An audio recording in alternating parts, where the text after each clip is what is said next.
Well, the truth is we are very reliant on Wall Street. About 25% of our tax revenues come from Wall Street, which is far too high a percentage for any one industry, nonetheless an industry that's as volatile as Wall Street. So we've tried to focus in the council on the issue of diversifying the city's economy, because we don't want to be overly reliant on any one part of the economic world at all. So we've tried to focus on ways where we can create jobs in other sectors in New York City. How do we look at the assets and resources New York has and turn those into job engines? So for example, what's one thing New York City is totally known for? Food. Every other person you meet has a dream of creating a restaurant, a catering company, the next great cupcake. So we are right now taking an old warehouse in East Harlem and converting it to an industrial kitchen, a place that will help and allow probably 40 or 50 startup food companies a year to be born, put people to work, and get out there and support themselves. That will help diversify our economic basis. So from a political or any context, we're not going to be so reliant on Wall Street and no one particular sector. We've also tried to diversify by helping the biotech sector grow in New York City, and actually passed a biotech tax credit a couple of years ago to try to draw those companies here. Well, I would say New York is not is an unreasonable place to live. I would not want to characterize New York City as unreasonable. It has certainly become more expensive, and from an affordability perspective, it's challenging for a lot of people. And I think two places you see that a lot that we've worked on in the council are around housing and just rents being very, very high and purchase prices of buildings really high. That's one of the rent issue is one of the reasons I have been such a long time and outspoken tenant advocate in New York City. It's why on a regular basis my colleagues and I fight the rent increases at the Rent Guidelines Board to try to prevent constant increases when tenants' incomes aren't going up, but landlords' profits are going up. We've also tried to work with the city to improve the quality of the housing stock in New York City, because what you don't want is there to be apartments that are affordable, but they're substandard in their livability. That's why we passed the Safe Housing Law, a law which really gives our Department of Housing many more tools in their toolbox to bring unlivable buildings up to livability. It's also why we're working right now with the development community on taking apartment buildings that were going to be sold as luxury or market rate co-ops or condos, and instead putting those up for auction at a lower price for middle income New Yorkers. Now, another area where it's hard for New Yorkers sometimes to deal with cost and increasing costs for different things in the city is around food. Many low-income neighborhoods don't have supermarkets, which put in low and moderate income neighborhoods residents in a place where they have to buy all of their food at bodegas, which usually means there's less of a selection, not as much healthy food, and it's more expensive. So a couple of years ago, we passed a major land use rezoning, which we believe will help facilitate the development of supermarkets in low and moderate income neighborhoods, and that's a way to help New Yorkers save a little bit of money around food. It's also why we've pushed to expand green markets and farmers markets in the city, and put money in the budget to make sure those green markets and farmers markets take food stamps, which is a great way to help people who are a little short on money get healthy food, and a great way to get some more money to farmers as well. Well, New York City is perhaps the greatest example of an immigrant city ever in the history of the world. And it's a city through its diversity that shows the tremendous contribution that immigrants make and can make to cities and countries all across the world.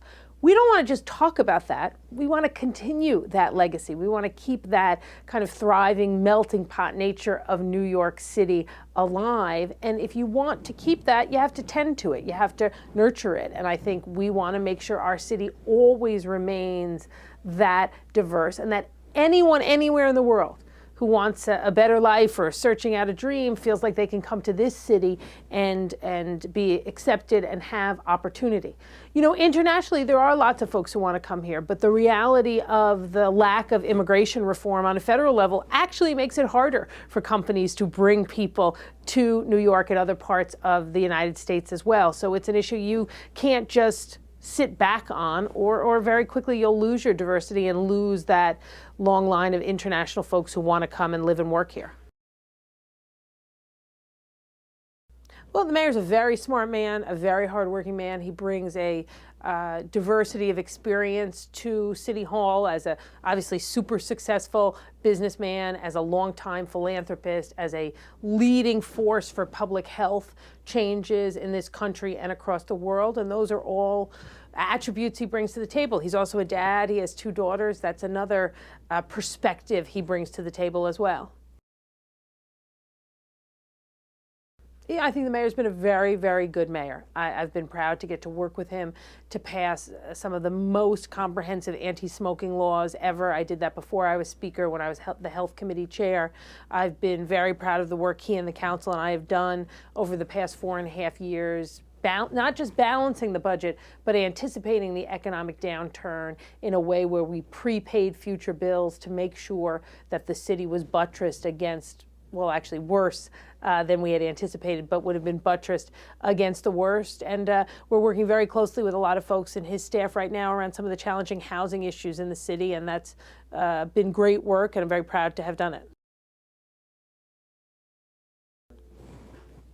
Right now, I'm the Speaker of the City Council, and I'm very focused on that, and that's my job, and I'm focused on doing it.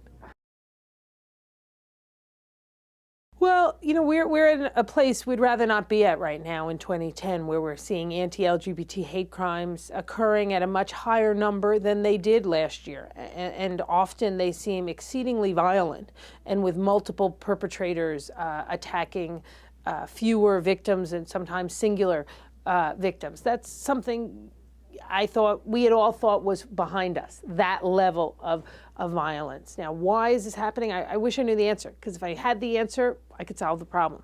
What I know is that if this level of violence is happening against the LGBT community or any community in New York, it means we're not doing enough.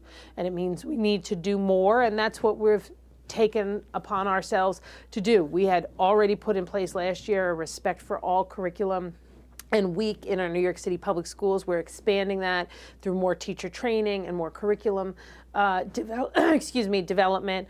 A week or so ago, we convened a meeting with the presidents of all of the colleges in New York City to talk to them about how we can expand our efforts towards acceptance and tolerance and reduction of bullying on college campuses, and also what more college presidents can do to prevent suicide on their campuses. And in New York City, since a lot of our colleges are part of our City University of New York, they're more commuter colleges than residence colleges, and that's a totally different model that needs to be put in place. We also, as a response to this recent rash of hate crimes, have put out and kind of turned it around almost immediately, a citywide public service campaign against anti-LGBT hate crimes and towards acceptance and tolerance. So we just need to keep working at it, because it's the kind of thing that is obviously just unacceptable. And if we're going to honor in any way the memory of those young men who took their lives, we have to do it by making sure our city becomes an even more accepting place.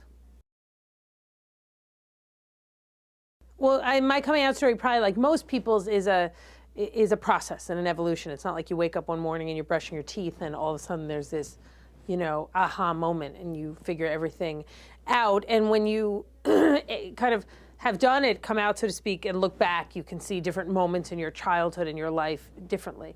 You know, some people talk about knowing when they were 6 or 7 or 8 that they were LGBT. It wasn't exactly like that, though. Like I said, when I look back now, I can see things in a different perspective and see how and why different things happened or felt a certain way. You know, it was an issue that was always kind of rattled around in the back of my mind, so to speak, a lot in high school, and I think I did a pretty good job of just pushing it out. And I remember in college a day sitting in my dorm room and for a host of different reasons that I won't go into all the details on, I kind of fully admitted to myself for the first time feelings I had had for this other female student. And I remember saying out loud, "This is not going to happen to you. You have enough challenges, you have enough problems like anybody else. This is not happening."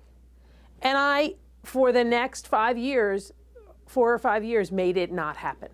and was very conscious and focused and deliberate on it not happening. And then, you know, in the school of thought that there are no coincidences, started doing political work in my 20s in New York City, housing organizing, and I met Tom Duane, who had run a couple years before as an openly gay man for the council, and we were doing tenant organizing together, and he asked me to run his campaign, and he was running to be the first openly gay and openly HIV positive member of the city council. And it was, you know, in the course of running his campaign that it became impossible to keep up that denial and that deliberate pushing down of who I was. And in the course of his campaign, you know, came out to him, it's a funny story, we're on the subway going to go back to something I said before, to a meeting of the Rent Guidelines Board, and I said, I need to meet with you later, I need to talk to you, Tom. And he said, oh God, you're not quitting. And I said, no. And he said, oh, what, are you a lesbian? Okay, yeah, fine, let's keep going to the meeting. And was very kind of like, you know, nonchalant about it. And then it continued after, you know, that over the course of probably the next year or so, telling different people who were important in my life. You know, I think if you're somebody who's in a community who hasn't held large leadership positions before, whether they're elected or corporate or anything, you have to do a good job. You know what I mean? You have to do a good job, just like anybody else. And you have to make sure, just like anybody else, your work, your style, your focus, your agenda is diverse and inclusive of lots of different people. That's true for everyone. And I think what can trip up people sometimes is when we think too much about the fact we're from a community that hasn't had X, Y, or Z position before. And you focus on that as the problem, as opposed to using it as an asset or using it as something that propels you to work harder or be more focused. You know, a member of my staff once summed it up as, you know, the issue really isn't how big the hurdle is, it's just what angle you have to get at to jump over the hurdle. And I think that's what you have to do. You know, I think if you're somebody who's in a community who hasn't held large leadership positions before, whether they're elected or corporate or anything, you have to do a good job. You know what I mean? You have to do a good job, just like anybody else.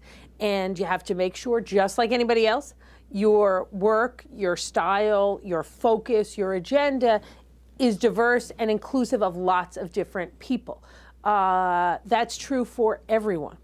And I think what can trip up people sometimes is when we think too much about the fact we're from a community that hasn't had X, Y, or Z position before. And you focus on that as the problem, as opposed to using it as an asset or using it as something that propels you to work harder or be more focused. You know, a member of my staff once summed it up as, you know, the issue really isn't how big the hurdle is, it's just what angle you have to get at to jump over the hurdle. And I think that's what you have to do.